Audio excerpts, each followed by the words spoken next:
നമസ്കാരം. മലയാളി വാർത്തയിലേക്ക് സ്വാഗതം. തിരഞ്ഞെടുപ്പ് പ്രചാരണ തിരക്കിലാണ് സ്ഥാനാർത്ഥികൾ. വിവിധങ്ങളായ പരിപാടികളിൽ അവർ പങ്കെടുക്കുകയാണ്. ഇപ്പോൾ ഇതാ തിരുവനന്തപുരം ലോക്സഭാ മണ്ഡലം NDA സ്ഥാനാർത്ഥി രാജീവ് ചന്ദ്രശേഖർ പ്രവാസി നിവാസി പാർട്ടി സംഘടിപ്പിച്ച സ്വീകരണ ചടങ്ങിൽ പങ്കെടുത്തിരിക്കുകയാണ്. മെഡിക്കൽ കോളേജ് പഴയ റോഡ് ഹോട്ടൽ മഹാമഹാലിലായിരുന്നു പരിപാടി സംഘടിപ്പിച്ചത്. മോദി തന്നെ പ്രധാനമന്ത്രി എന്നതിന് പിണറായിക്കും രാഹുൽ ഗാന്ധിക്കും യാതൊരു സംശയവുമില്ല. ജൂൺ 4-ന് തിരഞ്ഞെടുപ്പ് ഫലം വരുമ്പോൾ അത് 410 സീറ്റാണോ 420 സീറ്റോ എന്നതിലെ സംശയമേ ഉണ്ടാകുകയുള്ളൂ. അതിൽ ഉറപ്പുള്ള ഒരു സീറ്റാണ് തിരുവനന്തപുരം എന്നത് ഗ്യാരണ്ടിയാണെന്ന് രാജീവ് ചന്ദ്രശേഖർ പറഞ്ഞു. ഞാൻ ഇവിടെ 4-ാം തീയതി വൈകുന്നേരം എത്തിയ ഉടനെ അന്ന് മുതൽ ഇന്ന് വരെ കോൺസ്റ്റിറ്റ്യുവൻസിന്റെ എല്ലാ അസംബ്ലി സെഗ്മെന്റിൽ പോയി എത്രയോ ജനങ്ങളുടെ കൂടെ ഇരുന്ന് അവരുടെ പ്രശ്നങ്ങളെ അറിഞ്ഞു മനസ്സിലാക്കി. ഞാൻ ഇത് വന്നപ്പോൾ ഒരു മത്സരമായിട്ടായിരുന്നു കരുതുന്നത്, ഒരു ഇലക്ടോറൽ കോൺടെസ്റ്റ്, ഒരു 3 ത്രികോണ ഇലക്ടോറൽ കോൺടെസ്റ്റ്. ഇന്ന് ഈ ജനങ്ങളെല്ലാം മീറ്റ് ചെയ്ത് എല്ലാ പ്രശ്നങ്ങളെല്ലാം മനസ്സിലാക്കി 5, 6, 7, 8, 10 കൊല്ലമായിട്ട് ഒന്നും നടക്കാത്ത ഒരു സംവിധാനം കാണുമ്പോൾ ഇത് എനിക്കൊരു നിയോഗമായിട്ടാണ് ഞാൻ കാണുന്നത്. അപ്പോ ഈ മിഷൻ എന്താണ്? നമ്മൾ തിരുവനന്തപുരം, നമ്മുടെ ഇന്ത്യ ഇങ്ങനെ മുമ്പോട്ട് പോകുമ്പോൾ 10 കൊല്ലത്തിൽ നമ്മുടെ നരേന്ദ്രമോദിജി നമ്മുടെ ഇന്ത്യനെ എവിടുന്ന് എങ്ങോട്ട് കൊണ്ടുപോയി, എവിടെ കൊണ്ടുപോകുന്നു, ഒരു വികസിത ഭാരതത്തിന്റെ ഒരു സങ്കല്പം ഉണ്ടാക്കുമ്പോൾ ഇൻവെസ്റ്റ്മെന്റ്, തൊഴിൽ, സ്കില്ലിംഗ്, ആ എല്ലാ മേഖലയിലും നമ്മളിങ്ങനെ വളരെ മുമ്പോട്ട് പോകുമ്പോൾ നമ്മുടെ തിരുവനന്തപുരം മാത്രമേ, നമ്മുടെ കേരള നാട്ടിൽ മാത്രം എന്താ ഇങ്ങനെ ചവിട്ടി ബ്രേക്ക് അടിച്ച് അത് മാറ്റാൻ കഴിവുണ്ടോ, താല്പര്യമുണ്ടോ? ഉണ്ട്. അതുകൊണ്ട് ഞാൻ ആദ്യത്തെ ദിവസം മുതൽ ഇന്ന് വരെ എൻ്റെ ഒരു ക്യാമ്പയിൻ പുരോഗതി, വികസനം, ഇൻവെസ്റ്റ്മെന്റ്, തൊഴിൽ, സ്കില്ലിംഗ്, നമ്മുടെ യൂത്തിന്റെ ഫ്യൂച്ചർ, അതിനെ പറ്റിയാണ് ഞാൻ ക്യാമ്പയിൻ ചെയ്യുന്നത്. ഞാൻ ആരെ പറ്റി തെറി പറയുന്നില്ല, ആര് നെഗറ്റീവ് പോളിറ്റിക്സും രാഷ്ട്രീയവും എനിക്ക് ചെയ്യാൻ താല്പര്യമില്ല, കഴിവുമില്ല. എനിക്ക് അങ്ങനെ ഒരു ആവശ്യം തോന്നുന്നു. അപ്പൊ എല്ലാവരോടും പോയി പറഞ്ഞ് എല്ലാവരുടെ അടുത്തുനിന്ന് ഞാൻ മനസ്സിലാക്കുന്നത് എല്ലാവർക്കും വേണം ഒരു മാറ്റം. ഈ ഒരു സ്റ്റേറ്റസ് കോ 10-15 കൊല്ലമായിട്ട് ഒന്നും ചെയ്യാണ്ട് ഇവിടെ ഒരു നാണെന്ന് പറയുന്നില്ല, ഒരു സ്ട്രോങ് വേർഡാണ്, ഒരു റിഗ്രറ്റ് ഇല്ലാണ്ട് ഒരു 4-ാം തവണ ഒരു മാൻഡേറ്റ് ചോദിക്കുന്നതും അതെല്ലാം നമുക്ക് വേണ്ടാന്ന് ജനങ്ങൾ തന്നെ പറയുന്നത്. അപ്പോൾ ഞാൻ ഓഫർ ചെയ്യാൻ പോകുന്നത്, രാജേഷ് പറഞ്ഞല്ലോ, ഞാൻ എൻ്റെ ഒരു ബാക്ക്ഗ്രൗണ്ട് എല്ലാം നോക്കുമ്പോൾ 18 കൊല്ലമായിട്ട് ഞാൻ MP ആണ്. ഞാനൊരു പോളിറ്റിക്സ് ഓഫ് പെർഫോമൻസ്, ഒരു പെർഫോമൻസിന്റെ രാഷ്ട്രത്തില് വിശ്വസിക്കുന്ന ഒരാളാണ്. ഞാൻ പണി ചെയ്യാനാണ് ഈ പബ്ലിക് സർവീസിൽ ഇറങ്ങിയത്. എനിക്ക് ഒരു മിനിസ്റ്റർ ആവാനോ പ്രൈം മിനിസ്റ്റർ ആവാനോ അതല്ല ഞാൻ വിചാരിച്ചത് 2006 രാഷ്ട്രീയം ഇറങ്ങിയപ്പോൾ. അപ്പോൾ ഞാൻ ഒരു സേവനം ചെയ്യാൻ ആണ് ഇതെല്ലാം ഞാൻ കാണുന്നത്, ഒരു അവസരം.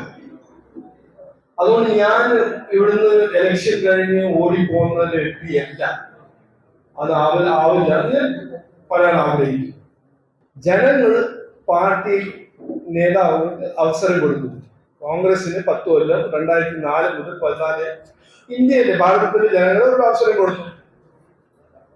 ജനങ്ങൾ 10 കൊല്ലം നരേന്ദ്രമോദിക്ക് BJPക്ക് അവസരം കൊടുത്തു. 10 കൊല്ലം 2014 മുതൽ 2024 വരെ.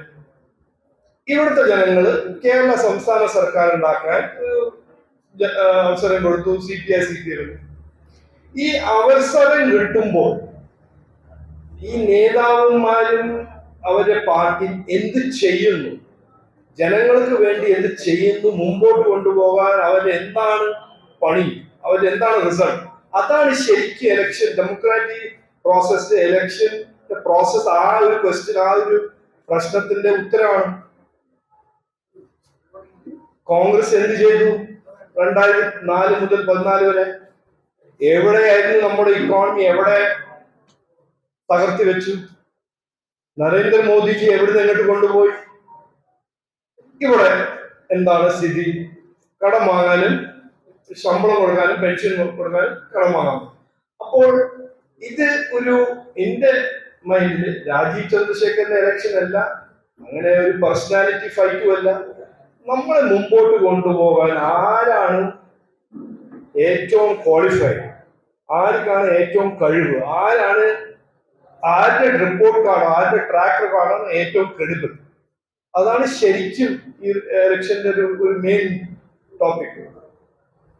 രാജേഷ് പറഞ്ഞ മാതിരി BJPന്റെ ഒരു ബേസ് വോട്ടുണ്ട്.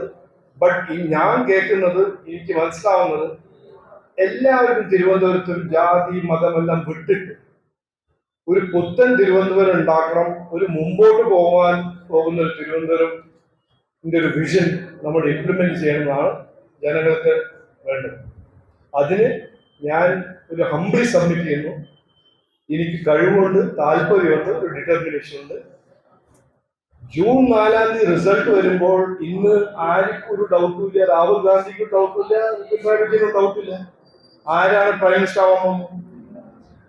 അത് ഡൗട്ട് ഉണ്ടെങ്കിൽ അത് 400 സീറ്റാവോ 410 ആവോ 420 ആവോ അതിന് ഡൗട്ട് ഉണ്ടാവും, അത് സാധാരണ ഡൗട്ടല്ലേ. ബട്ട് എനിക്ക് ഈ 25-26 ദിവസം കഴിഞ്ഞ് ക്യാമ്പയിൻ ചെയ്ത് ജനങ്ങളെല്ലാം മീറ്റ് ചെയ്തു. എനിക്കൊരു വിശ്വാസമാണ്, ഈ 400 ചില്ലാനം സീറ്റിൽ ഒരു സീറ്റ് തിരുവനന്തപുരത്തെ സീറ്റാണെന്ന് എനിക്ക് ഉറപ്പായിട്ടൊരു ഫീലിംഗ് ഉണ്ട്.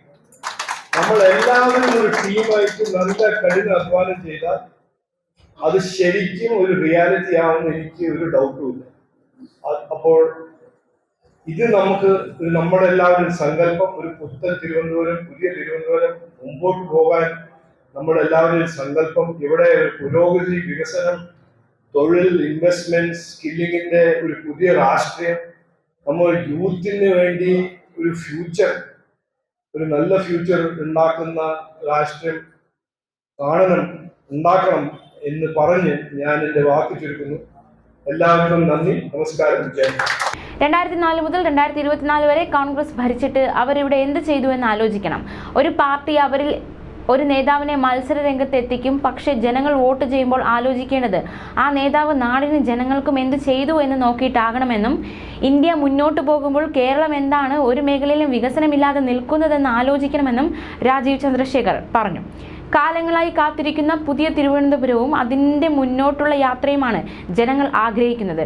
അത് സാധ്യമാക്കാൻ ഗ്യാരണ്ടിയോടെ ഒപ്പം ഉണ്ടാകും. അത് സാധ്യമാക്കാൻ കഴിയുമെന്ന ഉറപ്പ് തനിക്കുണ്ട് എന്നും രാജീവ് ചന്ദ്രശേഖർ പറഞ്ഞു. എന്തെങ്കിലും ചെയ്തിട്ട് കാര്യമില്ല, ഭാവി തലമുറയ്ക്ക് വേണ്ടി നമ്മൾ എന്ത് ചെയ്യുന്നു എന്നതാണ് കാര്യം. കോൺഗ്രസ് അധികാരത്തിലിരുന്നതിന് ശേഷം ഇന്ന് മോദി അധികാരത്തിലിരിക്കുന്നതുമായി വിലയിരുത്തിയാൽ, താരതമ്യം ചെയ്താൽ ഇന്ത്യയുടെ മുന്നേറ്റം എത്രമാത്രമെന്ന് മനസ്സിലാകുമെന്നും കേരളത്തിൽ മാറ്റത്തിന് ജനങ്ങൾ ആഗ്രഹിക്കുന്നുവെന്നും രാജീവ് ചന്ദ്രശേഖർ പറഞ്ഞു. തിരുവനന്തപുരത്തിന്റെ വികസനത്തിനും പ്രവാസികളുടെ ക്ഷേമത്തിനും പുനരധിവാസത്തിനും പെൻഷൻ ഉൾപ്പെടെ പാക്കേജുകൾ പ്രഖ്യാപിക്കണമെന്നും ഇത് സാധ്യമാക്കാനായി തിരുവനന്തപുരത്ത് NDA സ്ഥാനാർത്ഥിക്ക് പൂർണ്ണ പിന്തുണയും വിജയത്തിനായി PNP പാർട്ടിയൊപ്പം ഉണ്ടാകുമെന്നും പ്രവാസി നിവാസി പാർട്ടി സംസ്ഥാന അധ്യക്ഷൻ വെള്ളായണി ശ്രീകുമാറും പ്രതികരിച്ചു.